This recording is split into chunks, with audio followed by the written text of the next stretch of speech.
Hello friends, welcome to Vel Rojan crime diaries. கடந்த 2-3 நாளாக திருவள்ளூரில் நடந்த ஒரு வித்தியாசமான ட்ரூ கிரைம் கேஸை பற்றி தான் நம்ம தமிழ்நாடு ஃபுல்லாக பரபரப்பாக பேசிகிட்டு இருக்காங்க. இன்றைக்கி நம்ம அந்த கேஸை தான் கவர் பண்ண போகிறோம். இந்த கேஸ் எங்கேருந்து ஆரம்பிக்குதுன்னா, திருவள்ளூர் டிஸ்ட்ரிக்ட்ல பொதட்டூர்பேட்டைங்கிற ஒரு ஊர் இருக்கு. அந்த ஊர்ல இபி கணேசன்கிற 56 வயசு மதிக்கத்தக்க ஒரு நபர் அங்க இருக்கிற ஒரு கேர்ள்ஸ் ஹையர் செகண்டரி ஸ்கூல்ல லேப் டெக்னீஷியனா வேலை பார்த்துட்டு இருக்காரு. அதாவது லேப் அசிஸ்டண்டா வேலை பார்த்துட்டு இருக்காரு. இவருக்கு மொத்தம் 2 பசங்க.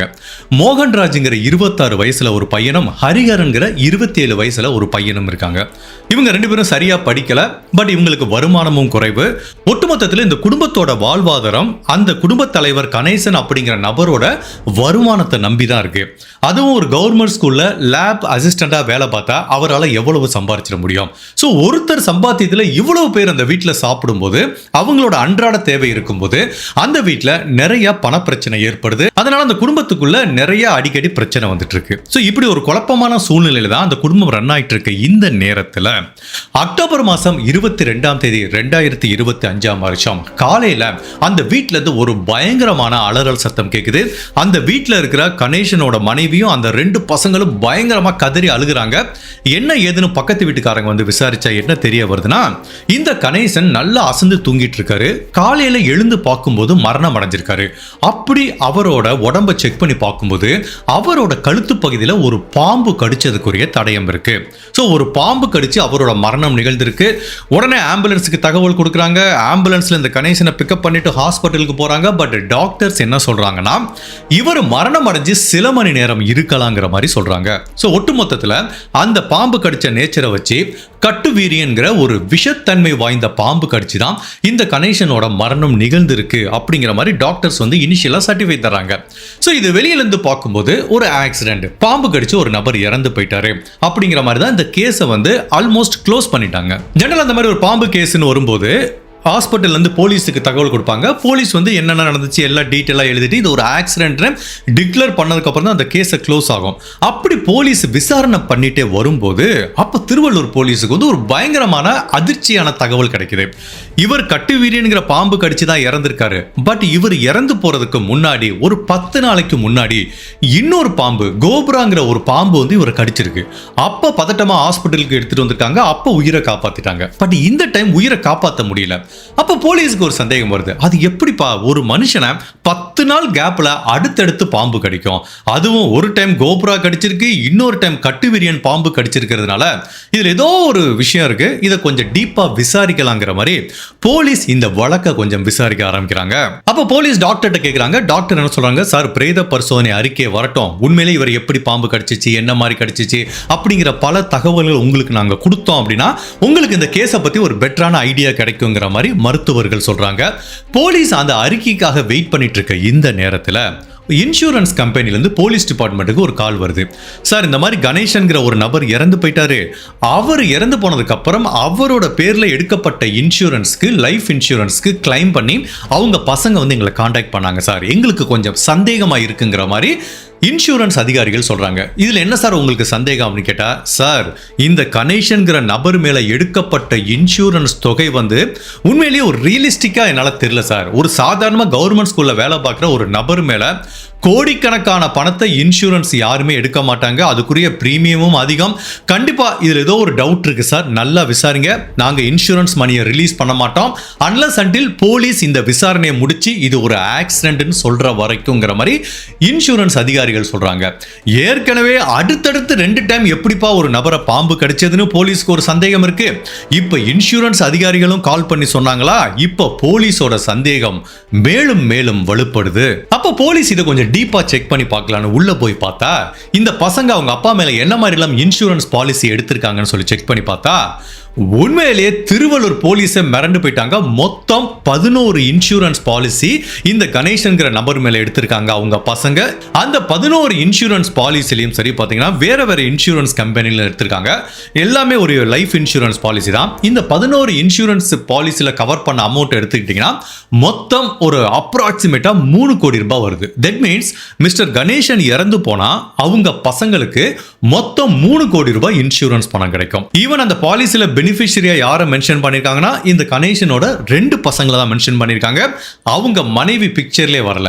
ஸோ ஒரு லேப் டெக்னீஷியன் மேல 3 கோடி ரூபாய், அதிலும் 11 விதமான பாலிசி எடுத்தது உண்மையிலே இந்த கேஸ்ல ஏதோ ஒரு ஃபிஷியா இருக்கு, ஏதோ ஒரு தப்பு நடந்திருக்குங்கிறத போலீஸால யூகிக்க முடியுது. ஜெனரலா பாம்பு கடிச்சு இறந்து போறதுங்கிறது ஒரு ரேரா நடக்கிற விஷயம், நடக்கும்.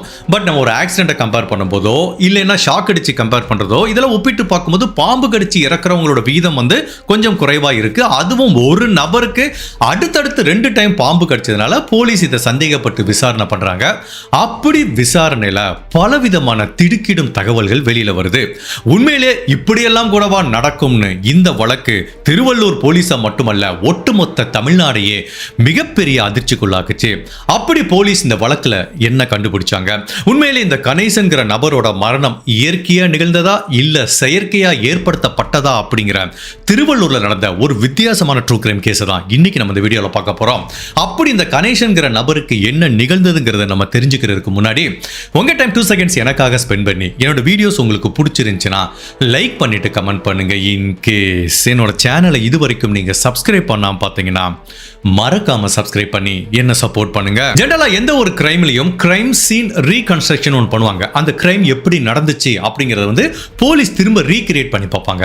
அந்த மாதிரி தான் அந்த கணேசனோட மரணத்தை பார்க்கும்போது அவங்க பசங்கிட்ட விசாரிச்சது, மனைவி கிட்ட விசாரிச்சது, பக்கத்து வீட்டுக்காரங்க கிட்ட விசாரிச்சது, இது எல்லாத்துல இருந்து போலீஸ் என்ன கண்டுபிடிக்கிறாங்கன்னா இந்த கணேசன்கிற நபர் பாம்பு கடிக்கிறப்ப நல்லா தூங்கிட்டு இருக்காரு. அப்படி பாம்பு கடிச்சதுக்கு அப்புறம் அவர் எழுந்திருக்காரு. அவரோட கால் பகுதியில் நிறைய வீக்கம் ஏற்பட்டிருக்கு. பட் ஆம்புலன்ஸுக்கு தகவல் சொல்லி இவரை ஹாஸ்பிட்டலுக்கு கூட்டிட்டு போறதுக்கு அவங்க பசங்க மொத்தம் 1 மணி நேரம் டைம் எடுத்திருக்காங்க. இது உண்மையிலேயே ரொம்ப வித்தியாசமா பார்க்கப்படுது. பாம்பு கடிச்சா உடனே ட்ரீட்மெண்ட் தரணும், அதுவும் ஆம்புலன்ஸ் வரல வெயிட் பண்ணலன்னா பக்கத்தில் ஏதாவது ஒரு கார் இருக்கும், ஏன் பைக்ல வச்சு கூட கூட்டி போயிருக்கலாம். பட் அப்படி அவ்வளவு ஆப்ஷன் இருந்தோம். இந்த பசங்க எதுக்காக 1 மணி நேரம் வெயிட் பண்ணாங்க? ஸோ தன்னோட அப்பா உண்மையிலேயே மரணம் அடையணும் அப்படிங்கிறதுக்காண்டி வெயிட் பண்ணாங்களா? இது டெலிபரேட்டா நடந்த ஒரு ஆக்டா அப்படிங்கிறது முதல் சந்தேகத்தை கிளப்புது. இது எல்லாத்தையும் தாண்டி 2வது ஒரு மிகப்பெரிய சந்தேகம் வருது. காரணம் என்ன அப்படின்னா, ஹாஸ்பிட்டலுக்கு இந்த கணேசனை கூட்டிட்டு போறாங்க. அவர் மரணம் அடைஞ்சிட்டாருன்னு டிக்ளேர் பண்றாங்க. அப்படி அவர் மரணம் அடைஞ்சிட்டாரு அப்படின்னு டிக்ளேர் பண்ண அடுத்த 10 நிமிஷத்துக்குள்ளேயே இவங்க பசங்க இன்சூரன்ஸ் கம்பெனி கால் பண்ணி, சார் எங்க அப்பா இறந்து போயிட்டாரு, பணத்தை எப்படி சார் கலெக்ட் பண்ணிக்கிறதுன்னு கேட்டாங்க. இது உண்மையிலே எல்லாத்துக்கும் பேரதிர்ச்சியா இருக்கு. ஒரு அப்பா நல்ல ஆரோக்கியமா இருக்க ஒரு நபர் இறந்து போனா பசங்களுக்கும் குடும்பத்தார்களுக்கும் எவ்வளவு பதட்டமா இருக்கும், அழுகை வரும், சோகம் வரும், எவ்வளவு நிகழ்வுகள் நிகழும். அதை எல்லாத்தையும் விட்டுட்டு 10 நிமிஷத்துக்குள்ள டைரக்டா இன்சூரன்ஸ் கம்பெனிக்கு கால் பண்ணது ஒரு மிகப்பெரிய ரெட் பிளாக்கா பார்க்கப்படுது. சோ நான் ஏற்கனவே சொன்ன மாதிரி excessive amount of insurance coverage, 3 crore ரூபாய் இன்சூரன்ஸ் கவரேஜ், அடுத்தடுத்து தொடர்ந்து நடந்த பாம்பு கடிகள், இப்படி எல்லாம் சேர்த்து இந்த வழக்கை அவங்க பசங்க மேலதான் மிகப்பெரிய சந்தேகத்தை கலப்புது. அவங்க பசங்கிட்ட போய் விசாரிக்கிறாங்க. அவங்க என்ன சொல்றாங்க, எந்த கிரிமினல் தான் பண்ண தப்ப ஒத்துக்கிட்டான் சார், நீங்க நினைக்கிற மாதிரி கிடையாது, எங்களுக்கு என்ன நடந்துச்சுன்னே தெரியாது, எங்க வீட்டு சுத்தி நிறைய பாம்பு நடமாட்டம் இருக்கு சார், அதனால பாம்பு எங்க வீட்டுக்குள்ள எங்க அப்பாவை கடிச்சிருக்கலாங்கிற மாதிரி சொல்றாங்க. அது எப்படிப்பா 2 டைம் 10 நாளைக்குள்ள உங்க அப்பாவை கடிக்குது, அதுவும் உங்க அப்பாவை மட்டும் கடிக்குது, இந்த வீட்டுக்குள்ள நீங்க படுத்திருக்கீங்க, உங்க அம்மா படுத்திருக்காங்க, அவங்களெல்லாம் கடிக்காம உங்க அப்பாவை மட்டும் எப்படிப்பா கடிச்சிச்சு அப்படிங்கிற மாதிரி கேட்டா, அது எங்களுக்கு தெரியாது சார், உண்மையிலேயே எங்க அப்பா தூங்கிட்டு இருந்தாரு, வீட்டுக்குள்ள பாம்பு கடிச்சிருச்சுங்கிறாங்க. சரிப்பா, வீடு கதவெல்லாம் பூட்டிருப்பீங்களே, எப்படி பாம்பு வந்திருக்கும் அப்படின்னு கேட்டா, அது தெரியல சார், எப்படி வந்துச்சுன்னு தெரியல சார், ஆனா பாம்பு கடிச்சிச்சு, எங்க வீட்டுக்கு பின்னாடி நிறைய பாம்பு இருக்கு, நீங்க வேணா போய் செக் பண்ணி பாருங்க சார் அப்படிங்கிற மாதிரி இந்த பசங்க சொல்ற பதில் எல்லாமே சின்ன பிள்ளைத்தனமா இருக்கு. அவங்க சொல்ற நிறைய தகவல்கள் முன்னுக்கு பின் முரணாவும் இருக்கு. அப்ப இந்த பசங்க கிட்ட ஏதோ ஒரு தப்பு இருக்கு அப்படிங்கிற மாதிரி தெரியுது. ஓப்பனா சொல்ல போனா இந்த பசங்க தான் ஏதோ ஒரு பாம்பை வச்சு அவங்க அப்பாவை போட்டு தள்ளிட்டாங்க அப்படிங்கிற மாதிரி ஒரு சந்தேகம் கூட போலீஸுக்கு வருது. அப்ப போலீஸ் அவங்களோட அடுத்த கட்ட விசாரணை எங்க இருந்து ஆரம்பிக்கிறாங்கன்னா, இந்த பசங்களோட செல்போன் ரெக்கார்டை ஃபுல்லா செக் பண்றாங்க. அதாவது 10 நாளைக்கு முன்னாடி அவங்க அப்பாவை பாம்பு கடிச்சப்பவும், இப்போ அவர் இறந்து போறப்ப ரீசெண்டா அந்த கட்டுவீரியன்கிற பாம்பு கடிச்சப்பவும் இவங்க யாரு கூடலாம் போன்ல பேசியிருக்காங்க அப்படின்னு செக் பண்ணி பார்க்கும்போது சந்தேகப்படும்படியா ஒரு 4 பேர்கிட்ட அடிக்கடி இவங்க போன் பேசியிருக்காங்க. இவங்க 4 பேருமே மணவூர் அப்படிங்கிற பக்கத்துல இருக்க இன்னொரு கிராமத்தை சேர்ந்தவங்க. சரி ஓகே, அவங்க நண்பர்களாக இருக்கலாம், அடிக்கடி உங்கள் ஃபோன் பேசியிருக்கலாம் அப்படின்னு பார்த்தா, இது எல்லாத்தையும் தாண்டி போலீஸுக்கு அதிகப்படியான சந்தேகத்தை ஏற்படுத்துகிற விஷயம் என்ன அப்படின்னா, அந்த 4 நபர்களோட பேசினதோட மட்டுமல்லாமல் அவங்க பேங்க் அக்கௌண்ட்டுக்கு கிட்டத்தட்ட 2 லட்சம் ரூபா பணத்தை வந்து டிரான்ஸ்ஃபர் பண்ணியிருக்காங்க.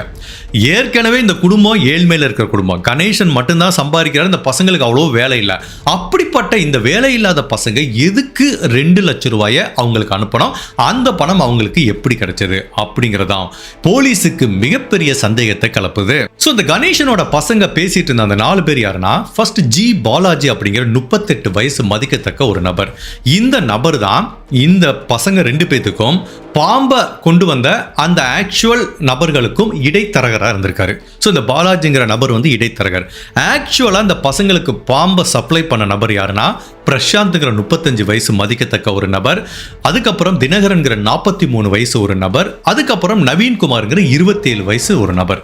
இந்த 4 பேத்துக்கு தான் இவங்க 2 லட்சம் ரூபா அனுப்பியிருக்காங்க. அந்த நான் கடைசியாக சொன்ன 3 பேருமே பாம்புக்கு சம்பந்தமான நிறைய தொழில் பண்றவங்க. ஸோ அவங்களுக்கு வந்து இந்த பாம்பை பிடிக்கிறது நல்ல அக்சஸ் இருக்கிறதுனால, பாம்பு பிடிக்கிற ஒரு நபர்களோட இந்த 2 பசங்களுக்கு எதுக்கு தொடர்பு, அவங்களோட எதுக்கு பேசணும், அவங்களுக்கு எதுக்கு 2 லட்சம் ரூபாய் பணம் கொடுக்கணுங்கும் போது போலீஸால எல்லா டாட்டையும் பக்காவா லிங்க் பண்ண முடியுது.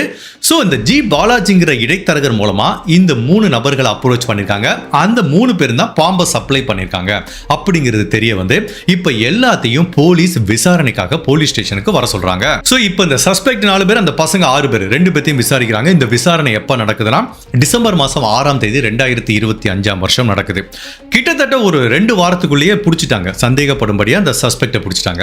இந்த 4 பேர்கிட்ட கேட்குறாங்க. அவங்க என்ன சொல்றாங்க, சார் நீங்க சொல்ற மாதிரி நாங்க அந்த மாதிரிலாம் சப்ளை பண்ணல சார், நாங்க ஃப்ரெண்டு சார், ஒரு கைமாத்துக்கு பணம் கேட்டால் அவங்க கொடுத்தாங்க சார் அப்படிங்கிற மாதிரி சொல்றாங்க. தவிர கடைசி வரைக்கும் உண்மை வரல. பட் போலீஸ் வந்து கொஞ்சம் அழுத்தம் கொடுத்து விசாரிக்கும் போது அவங்க ஒத்துக்கிறாங்க. சரி ஓகே சார், நாங்க உண்மையை ஒத்துக்கிறோம், நாங்க தான் அந்த 2 பசங்களுக்கு பாம்பு சப்ளை பண்ணோம், பாலாஜிங்கிற நபர் வந்து இடைத்தரகராக இருந்திருக்காரு. ஸோ நாங்கள் வந்து ஒரு அக்டோபர் மாதம் ஃபர்ஸ்ட் வீக் வந்து இந்த மாதிரி எங்கள் அப்பாவை கொலை பண்ணணும், பாம்பு வேணும்னு கேட்டாங்க. நாங்கள் ஃபர்ஸ்ட் ஒரு கோப்ரா பாம்பை தான் கொடுத்தோம். அந்த கோப்ரா பாம்பை நாங்கள் எல்லாம் சேர்ந்து தான் அவர் பெட்ரூமுக்குள்ள விட்டு அவரோட கால் பகுதியில் கடிக்க வச்சோம். ஸோ பர்பஸாகவே டெலிபரேட்டாக கடிக்க வச்சோம் சார். ஆனால் அதுக்கப்புறம் அவர் பதட்டத்தில் எழுந்துட்டாரு. அதுக்குள்ளே இவர் போட்ட சத்தத்தில் பக்கத்து வீட்டுக்காரங்களாம் வந்துட்டாங்க. உடனே ஹாஸ்பிட்டல் கூட்டிகிட்டு போகிறாங்க, அவங்க அப்பாவை காப்பாற்றிட்டாங்க. இதில் எங்கள் எல்லாத்துக்குமே ரொம்ப டிசப்பாயின்மெண்ட், ஆகா அப்பா தப்பிச்சிட்டாருன்னு. சரி, இந்த கோப்ரா பாம்புல வேலைக்காவது, நல்ல விஷத்தன்மை வாய்ந்த பாம்பா, ஒரு டைம் கொத்துனா உயிர் போற மாதிரி ஒரு பாம்பு எனக்கு வேணும்டா அப்படிங்கிற மாதிரி அந்த 2 பசங்களும் கேட்டாங்க. அப்ப நாங்க சஜஸ்ட் பண்ணது கட்டுவிரியன் பாம்பு, பயங்கர விஷத்தன்மை வாய்ந்தது, ஒரு டைம் கொத்துனா மரணம் நிச்சயம்ங்கிற மாதிரி நாங்க சொன்னோம். அப்ப பரவாயில்ல, அந்த பாம்பை எடுத்துட்டு வாங்குற மாதிரி அந்த பசங்க சொன்னாங்க. ஸோ அக்டோபர் மாதம் 22ஆம் தேதி காலையில் 7 மணி இந்த பசங்க தான் கதவை திறந்தாங்க. அவங்க அப்பா நல்ல தூக்கத்தில் இருந்தார். நாங்கள் தான் இந்த பாம்பை அப்படி கையில் பிடிச்சிட்டு போனோம். பட் இந்த டைம் அவர் காலெல்லாம் கடிக்க வைக்கக்கூடாது, அது விஷம் ஸ்லோவாக ஏறும். டைரெக்டாக கழுத்தில் கடிக்க வச்சா மரணம் ஈஸியாக நிகழ்ந்துடும். அப்படி டைரெக்டாக மூளைக்கு போயிடும், இருதயம் நின்றுங்கிறதுனால நாங்கள் அந்த கட்டுவிரியன் பாம்பை எடுத்து அவரோட கழுத்தில் நாங்கள் தான் கடிக்க வச்சோம். அவர் தூக்கத்திலேருந்து எழுந்து சத்தம் போட விடாமல் நாங்கள் பார்த்துக்கிட்டோம். அவரோட மரணம் நிகழ்கிற வரைக்கும் நாங்கள் வெயிட் பண்ணோம். அதுக்கப்புறம் வெளியில் போனோம். அதுக்கப்புறம் இந்த பசங்க வந்துட்டு ஐயோ எங்கள் அப்பாவை பாம்பு கடிச்சிருச்சுங்கிற மாதிரி பயங்கரமாக ஒரு சீன் போட்டாங்க. பட் கொஞ்சம் டிலே பண்ணி ஆம்புலன்ஸை வர சொன்னாங்க. பட் அவர் அதுக்கு முன்னாடி இறந்து போயிட்டாரு சார். ஸோ இது எல்லாம் நாங்கள் சேர்ந்து தான் பண்ணோம் அப்படிங்கிற மாதிரி கன்ஃபெஷன் பண்ணிக்கிட்டாங்க. ஸோ ஆப்வியஸ்லி இந்த கிரைம்க்குரிய மோட்டிவ் என்ன? பணம், இன்சூரன்ஸ் பணம். அந்த பசங்களுக்கு ஏற்கனவே வேலை இல்லைன்னா வேலைக்கு போய் சம்பாதிக்கணும். குறுக்கு வழியில் பார்க்கும்போது இந்த ஐடியா அவங்களுக்கு எங்கே கிடச்சிச்சின்னு தெரியல. அதனால் இதை வந்து பல நாளாக பிளான் பண்ணியிருக்காங்க. இது ஒரு நாள் 2 நாளில் பண்ண விஷயம் இல்லை. கொஞ்ச நாளாகவே அவங்க அப்பா பேரில் 11 விதமான இன்சூரன்ஸ் கம்பெனிலேருந்து சந்தேகம் வராமல் எடுத்து வச்சிருக்காங்க. ஒரே இன்சூரன்ஸ் கம்பெனியில் போயிட்டு ஒரு லேப் டெக்னீஷியனுக்கு 3 கோடி ரூபாய் உங்களுடைய இன்சூரன்ஸ் பாலிசி எடுத்தால் சந்தேகம் வரல. அப்படி இல்லாமல் நிறைய இன்சூரன்ஸ், ஒரு 11 இன்சூரன்ஸ் கம்பெனியில் பிரித்து பணத்தை போட்டு அதுக்கு கஷ்டப்பட்டு ப்ரீமியம் கட்டிட்டு வந்திருக்காங்க. ஸோ அந்த சரியான சந்தர்ப்பத்துக்காக வெயிட் பண்ணிட்டு இருக்காங்க. ஃபர்ஸ்ட் ஒரு ஆக்சிடென்ட் மாதிரி செட் பண்ணலான்னு பார்த்தானுங்க. பட் அதை விட பாம்பு கடி வந்து கொஞ்சம் ஈஸியானது, நம்ம இருக்குது ஒரு கிராமம், ஈஸியாக நம்ம ஏதாவது சொல்லி சமாதானப்படுத்திடலாம், இதை யாரும் ரொம்ப டீப்பாக சர்ச் பண்ண மாட்டாங்க அப்படிங்கிற அறியாமையில தான் இந்த பசங்க இப்படி ஒரு கொலையை பண்ணி இன்னைக்கு வாழ்க்கை ஃபுல்லாக ஜெயிலில் இருக்கிற மாதிரி ஒரு சூழ்நிலை இருக்கு. உண்மை உண்மையிலேயே இந்த கிரைமுக்கான மோட்டிவ் பேராசை. அந்த 3 கோடி ரூபாய் பணத்துக்கு ஆசைப்பட்டு தான் கஷ்டப்பட்டு தூக்கி வளர்த்த சொந்த அப்பாவையே கொலை பண்ணியிருக்கானுங்க. ஸோ இந்த கிரைம் கேஸ் இதோட முடிஞ்சது. நம்ம எப்பவும் கவர் பண்ற லென்த்தை விட ஷார்ட்டா இருக்கு. பட் அப்படி இருந்தா கூட இந்த கிரைமை பத்தி நான் பலவிதமான விஷயங்கள் ஷேர் பண்ணிக்கணும்னு ஆசைப்படுறேன். ஒன்று சயின்டிஃபிக்கான விஷயம், அப்புறம் கொஞ்சம் பர்சனலா இருக்கிற எமோஷனல் டைப் ஆஃப் விஷயம். ஸோ ஃபர்ஸ்ட் இந்த சயின்டிஃபிக்கான விஷயம் நம்ம என்ன பார்க்க போறோம் அப்படின்னா, இது வந்து திருவள்ளூர் டிஸ்ட்ரிக்ட்ல நடந்த ஒரு கேஸை மட்டும் சொல்ல மாட்டேன். நிறைய கேஸ் போட்டிருக்கேன். ஈவன் நார்த் இந்தியாவில் கூட இதே மாதிரி ஒரு பிஸ்னஸ் மேனை பாம்பை வச்சு கொத்த வச்சு ஈஸியாக அதை போலீஸ் கண்டுபிடிச்சிட்டாங்க. அதுக்கப்புறம் கேரளாவில் ஒரு கணவனே மனைவியை கொலை பண்ணது. அப்புறம் இன்னொரு கேஸ் கூட போட்டிருந்தேன், ஒரு மருமகள் மாமியார் அந்த மாதிரி கொலை பண்ணதுன்னு எவ்வளோ கேஸ் போட்டிருக்கோம். எல்லாத்தையும் போலீஸ் பிடிச்சிருவாங்க. நம்ம எல்லாத்துக்குமே ஒரு டவுட் இருக்கும், கன்ஃபியூஷன் இருக்கும்.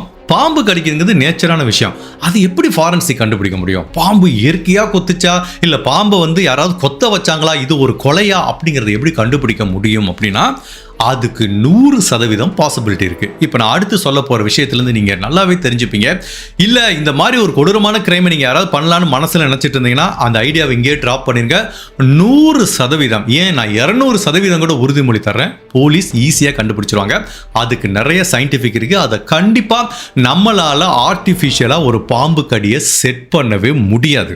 ஏன் அப்படி செட் பண்ண முடியாது அப்படிங்கறத ஒன்று ஒன்றா பார்க்கலாம். ஃபர்ஸ்ட் ஒரு நபரை பாம்பு கடிக்குது அப்படின்னா, ஃபர்ஸ்ட் போலீஸ் இதை எடுத்தவொடனே பாம்பு கடியா கேஸை க்ளோஸ் பண்ணப்பா அப்படின்லாம் பண்ண மாட்டாங்க. நிறைய விஷயங்களை ஃபாரன்சிக்கும் பார்ப்பாங்க, டாக்டரும் பார்ப்பாங்க, போலீஸ் ஆஃபீஸரும் பார்ப்பாங்க. ஃபர்ஸ்ட் பார்க்குற விஷயம் என்ன அப்படின்னா, அந்த பாம்பு எந்த இடத்துல கடிச்சிச்சுன்னு பார்ப்பாங்க. பைட் லொகேஷன் அப்படிங்கிற மாதிரி சொல்லுவாங்க. அது எந்த இடத்துல கடிக்கிறதுங்கிறது தான் மிக முக்கியமான விஷயம்.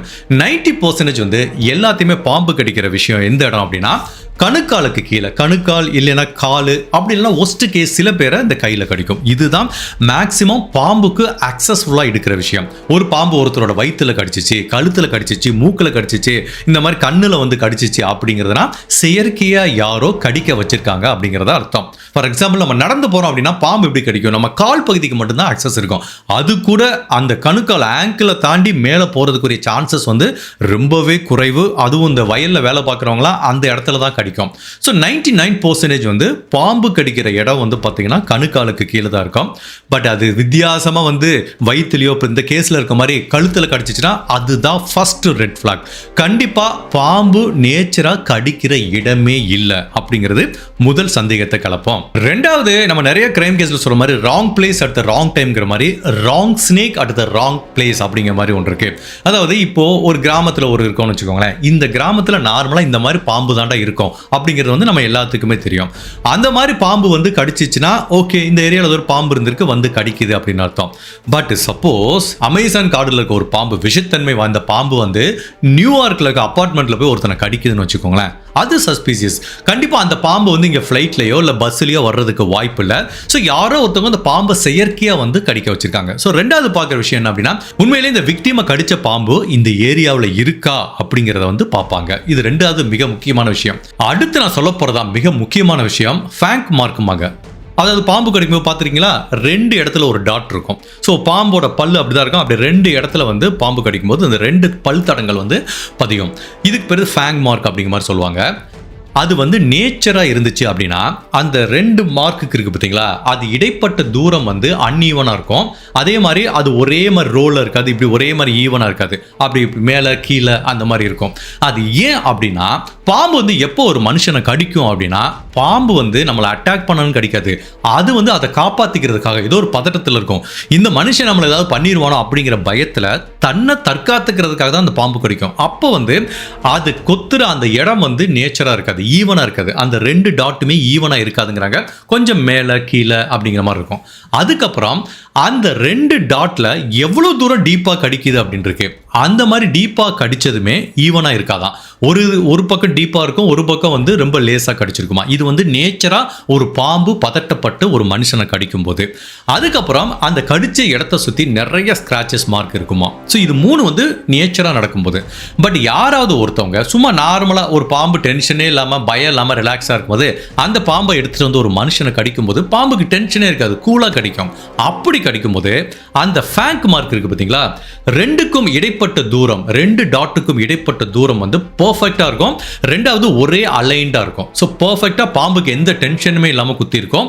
அதே டயத்துல அது ரொம்ப ஆழமா போயிருக்குமா. ஸோ தட் மீன்ஸ் பாம்பு வந்து அப்ப ரிலாக்ஸா இருக்கு, அதனால ரொம்ப ஆழமா போய் அந்த விஷத்தை கக்க முடியும். ஸோ இதுதான் வந்து ஒரு மிக முக்கியமானது. ரெண்டாவது அந்த இடத்த சுத்தி ஸ்கிராட்ச் மார்க்லாம் எதுவுமே இருக்காது அப்படிங்கிற மாதிரி சொல்றாங்க. ஸோ ஒட்டு மொத்தத்தில் ஒரு பாம்பு இயற்கையாக கடிச்சதையும் செயற்கையா கடிக்க வைக்கப்பட்டதையும் அந்த பாம்போட டென்ஷன், மனநிலை, பதட்டம் இது எல்லாத்தையும் வச்சு அந்த பாம்பு கொத்துற பேட்டர்னே வேற மார்க்னு சொல்லுவாங்க. ஸோ இந்த ஃபேங்க் மார்க் அப்படின்னு சொல்லுவாங்க.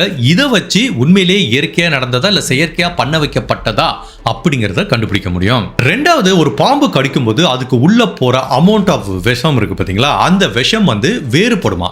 ஒரு பாம்பு இயற்கையா பண்ணும்போது அது பதட்டத்துல நம்ம ஏதோ பண்ண வராங்கன்னு டக்குன்னு கொத்திட்டு போயிட்டே இருக்கும். அப்ப அது உள்ள கக்குற விஷத்தோட அளவு வந்து குறைவா இருக்குமா. அப்படி குறைவா இருந்தா என்ன ஆகும், ஒரு மனுஷன் பாம்பு கடியிலிருந்து ட்ரீட்மெண்ட் எடுத்து காப்பாத்திக்கிறதுக்கு ஒரு டைம் கிடைக்கும், 1 hour 2 hour டைம் கிடைக்கும். பட் அப்படி இல்லாம உண்மையிலேயே பர்பஸா பாம்பை கடிக்க வைக்கும்போது அது கக்குற விஷம் வந்து ரொம்ப அதிகமா இருக்குமா. அவ்வளவு சீக்கிரம் விஷம் உடம்புல பரவுமா. மேபி 20 to 25 மினிட்ஸ்க்குள்ள மரணம் நிகழ்ந்திருக்கும். ஸோ ஃபாரன்சிக் டீம் ஈஸியாக கண்டுபிடிச்சாங்க எவ்வளவு அமௌண்ட் ஆஃப் விஷம் உள்ள போயிருக்கு, எப்போ கடிச்சாங்க, எப்போ மரணம் நிகழ்ந்திருக்கு. ஸோ 15 மினிட்ஸ்க்குள்ள மரணம் நிகழ்ந்துச்சு அப்படின்னா கண்டிப்பா இது செயற்கையா கடிக்க வைக்கப்பட்டிருக்கு அப்படிங்கிறத கண்டுபிடிக்க முடியும். ரெண்டாவது வந்து பாம்பு கடிச்சதுல இருந்து மரணம் அடைகிற வரைக்கும் இடைப்பட்ட அந்த ட்ராக்கிங், அந்த டயத்தை பார்ப்பாங்க. இப்போ ஒருத்தன் நல்லா தூங்கிட்டு இருக்கான், பாம்பு கடிச்சா கூட என்ன ஆகும், வலியில பதட்டத்தில் எந்திரிப்பான், பாம்பு கடிச்சு தெரியும், கத்தி கூச்சலிடுவான், எல்லாமே தெரியும்ல. உடனே ஹாஸ்பிட்டல் கூட்டிட்டு போவாங்க, ட்ரீட்மெண்ட் கொடுத்து காப்பாத்துறதுக்கு வாய்ப்பு இருக்கு. இதுதான் நார்மலா நடக்கிறது. இல்ல ஒருத்தர் இறந்து கிடக்காரு, சார் நைட்டு தூக்கத்திலே பாம்பு கடிச்சு சார் அப்படிங்கிறது ரொம்ப சஸ்பீஷியஸா இருக்கா இல்லையா. பாம்பு கடிக்கும் போது எவ்வளவு வலி இருக்கும், அந்த நபர் கண்டிப்பா எழுந்திருச்சிருப்பாரு, அந்த வலியில எழுந்திருப்பாரு, உதவி கேட்டிருப்பாரு, எல்லாமே நடந்திருக்கும். அப்படி இல்லாம தூக்கத்திலே ஒருத்தனை பாம்பு கடிச்சிச்சு, அவர் எந்த ட்ரீட்மெண்ட்டுக்கு எங்களால் கூட்டிட்டு போக முடியல, ஹாஸ்பிட்டல் ஆம்புலன்ஸ் வர்றதுக்கு முன்னாடி மரணம் அடைஞ்சிட்டார், இப்படிங்கிறதுலாம் கொஞ்சம் சஸ்பீஷியஸான விஷயம் தான். அதுக்கப்புறம் இந்த மாதிரி கொத்துன பாம்பு கண்டுபிடிக்கப்பட்டதா இல்லையா அப்படிங்கிறது ஒரு மிக குழுவா பார்க்கப்படுது. இப்போ பாம்பு ஒரு நபரை கொத்துனா என்ன ஆகும், ஒன்று அந்த பாம்பு எங்க ஓடி போயிடும், அப்படி இல்லைன்னா அங்க பார்க்குற நபர்கள் அந்த பாம்பை அடிச்சே கொண்டிருப்பாங்க. ஓகேவா. அப்படி ஒரு பாம்பு கிடைக்குதுன்னு வச்சுக்கோங்களேன், அடிச்சே கொண்டிருக்காங்கன்னா அந்த பாம்போட பல் பகுதியிலேருந்து அது உண்மையிலேயே பர்பஸாக கடிக்க வைக்கப்பட்டதா இல்லைன்னா அது நேச்சுரா கடிச்சிச்சா அப்படிங்கிறத வந்து ஃபாரன்சிக் எக்ஸ்பர்ட்டால கண்டுபிடிக்க முடியும். இல்லை அந்த பாம்பை கண்டுபிடிக்கவே முடியலப்பா அப்படிங்கிற போது போலீஸ் தேடுறாங்க அப்படின்னா அந்த பாம்பு வந்து ஒரு கூடைக்குள்ளேயோ ஒரு சாக்குக்குள்ளேயோ எங்கேயோ கண்டுபிடிச்சிச்சுன்னா கண்டிப்பாக ஏதோ ஒரு மனுஷங்க தான் அந்த பாம்பை கொண்டு வந்திருக்காங்க அப்படிங்கிறதையும் ஈஸியாக கண்டுபிடிக்க முடியும். ஸோ பாம்பு கொத்துனதுக்கு அப்புறம் அந்த பாம்பு எப்படி கண்டுபிடிக்கப்பட்டது, எங்க கண்டுபிடிக்கப்பட்டது அப்படிங்கிறதும் ஒரு மிக முக்கியமான தடயமா பார்க்கப்படும். நம்ம என்னமோ நினைக்கிறோம் பாம்பு கொத்துச்சு வீட்டுக்கு தூக்கிட்டு போங்கப்பா அப்படின்னு விட மாட்டாங்க. பிரேத பரிசோதனை என்ன கண்டுபிடிப்பாங்கன்னா உடம்புக்குள்ள எவ்வளவு விஷம் போயிருக்கு, அதுக்கப்புறம் அந்த விஷத்தோட டைப் என்ன அப்படிங்கிற எல்லாத்தையும் செக் பண்ணி பார்ப்பாங்க. பிகாஸ் இந்த பாம்பு கடிச்சிருக்கு இதனாலதான் ஒரு மரணம் அடைஞ்சாருங்கிறது மேட்ச் ஆகுதா அப்படின்னு பார்ப்பாங்க. சில கிரைம்ல என்ன நடக்கும் அப்படின்னா, ஃபார் எக்ஸாம்பிள் அவங்க உடம்புக்குள்ள விஷத்தை ஊசி மூலமா செலுத்திடுவாங்க. ஆனா பாம்பு கடிச்ச மாதிரி செட் பண்றதுக்காக சிம்பிளா ஒரு பாம்பை எடுத்து அவரோட காலில் லேசா கடிக்க வச்சுட்டு தூக்கி போட்டாங்கன்னு வச்சுக்கோங்களேன். பிரேத பரிசோதனை அறிக்கையில் இவர் உடம்புல இருக்கிற விஷம் வந்து வேற. பட் பாம்பு, அந்த பாம்போட விஷத்தை வச்சு அது என்ன மாதிரியான பாம்பு, எந்த ஊரை சேர்ந்தது அப்படிங்கிறத கண்டுபிடிக்க முடியும். அப்போ இவரை கடிச்ச பாம்புனால இவரோட மரணம் நிகழல, இவர் உடம்புல இந்த விஷம் வேற அப்படிங்கிறத வச்சு இவர் கொலை செய்யப்பட்டிருக்காரு அப்படிங்கிறதையும் கண்டுபிடிக்க முடியும். ஈவன் சில சமயம் பார்த்தீங்கன்னா வேற பாம்பை வச்சு கடிக்க வச்சு மரணம் அடைய வச்சு, ஃபார் எக்ஸாம்பிள் இப்போ ஒரு பாம்பு விஷத்தன்மை வாய்ந்த பாம்பை இம்போர்ட் பண்ணி ஒருத்தர் கொலை பண்றாங்க, அப்புறம் லோக்கல்ல கிடைக்கிற ஒரு பாம்பை வச்சு கடிக்க வைக்கிறாங்க. அப்போ எல்லாரும் சொல்லுவாங்களா பாருங்க லோக்கல்ல இருக்க பாம்பு தான் கடிச்சிருச்சு. பட் அந்த ரெண்டு விஷயத்தையும் ஒப்பிடுவாங்க, எந்த பாம்பு கடிச்சிச்சு அதோட பைட் மார்க்கும் உள்ள இருக்கிற விஷம் எந்த பாம்போட வகைக்கு சொந்தமானது அப்படிங்கிற மாதிரி பல விதமான டெஸ்ட் பண்ணுவாங்க. அதுலயே தெரிஞ்சு போயிடும் என்ன மாதிரி பாம்பு, எவ்வளவு விஷம் உள்ள போயிருக்கு, எப்ப மரணம் நிகழ்ந்திருக்கு, இது எல்லாத்தையும் வச்சு இந்த பேட்டர்னை டிரைவ் பண்ணா ஈஸியா கண்டுபிடிச்சிடலாம். ஸோ இது எல்லாமே சயின்டிஃபிக்கா நடக்கிற விஷயம். ஸோ நம்ம என்னமோ நினைக்கிறோம் பாம்பு விஷம்ங்கிறது நம்ம பொறுத்த வரைக்கும் ஒரே வார்த்தையில அந்த விஷத்தோட டைப்பு, குவான்டிட்டி, பைட் மார்க்கு, அந்த ரெண்டு பைட் மார்க்குக்கும் இடையில எவ்வளவு கேப் இருக்கு, ஈவனா இருக்கா, மேல இருக்கா, இப்படி இருக்கா, அப்படி இருக்கான்னு வச்சு ஈஸியா கண்டுபிடிச்சிருவாங்க. ஃபைனலா வந்து கொலை செய்யப்பட்ட இல்லைன்னா பாம்பு கடிச்ச அந்த விக்டிமுக்கு வந்து ஏதாவது மோட்டிவ் இருக்கான்னு பார்ப்பாங்க.